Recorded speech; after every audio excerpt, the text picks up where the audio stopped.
Прокуратура привлекла к ответственности руководство Ухтинской поликлиники. По результатам проверки главному врачу внесено представление об устранении нарушений закона. В медицинском учреждении закупили дорогостоящее оборудование в рамках проекта «Борьба с онкологическими заболеваниями», но его до сих пор не используют из-за незаконченного ремонта помещения, где оно должно быть установлено. Когда закончится ремонт и что стало причиной проволочек, узнала Виктория Науменко.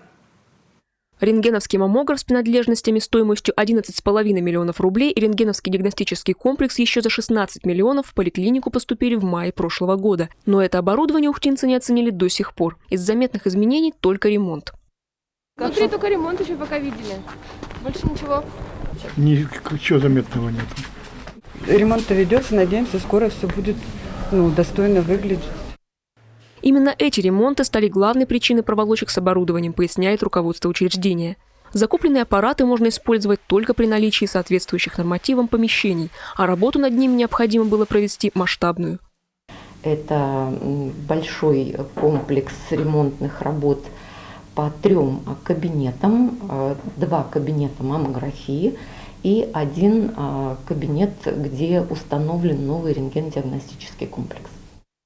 Госконтракт на ремонт заключили только 3 ноября 2020 года. Затянулась аукционная процедура, но главное – подвели подрядчики. Работу на 7-м этаже медучреждения приходилось многократно переделывать, а потому об окончании ее 3 декабря, как прописано в контракте, не было и речи. Не были закончены работы и на момент прокурорской проверки 9 марта.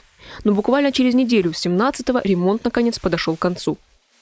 Использовался не совсем качественный строительный материал, в том числе неоднократно переделывались отделочные работы.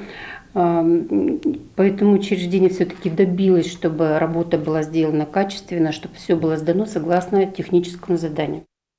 Все необходимые исследования пациентам, заверяют в поликлинике, проводили в это время в полном объеме. Новое оборудование не единственное. Кроме того, поддерживать объемы исследований помогал маммограф на базе передвижного диагностического комплекса. Впрочем, такими условиями были довольны не все пациенты.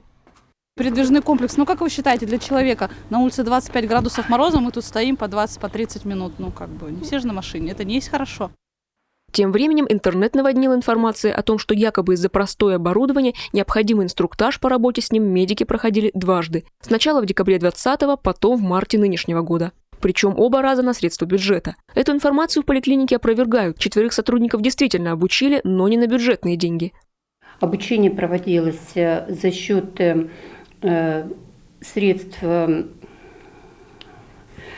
доходов, которые за счет платных услуг получается, а не за счет республиканского бюджета. То есть средства республиканского бюджета здесь вообще не привлекались. Теперь ремонт завершен, специалисты обучены, но к работе на новом оборудовании медики пока так и не приступили. На эксплуатацию обновленных помещений нужны разрешительные документы, а они пока на стадии оформления. Впрочем, на устранение выявленных прокуратурой нарушений у поликлиники по закону есть месяц. Этого времени здесь, надеются, хватит. Виктория Науменко, Павел Лагутин, телеканал Юрган, Ухта.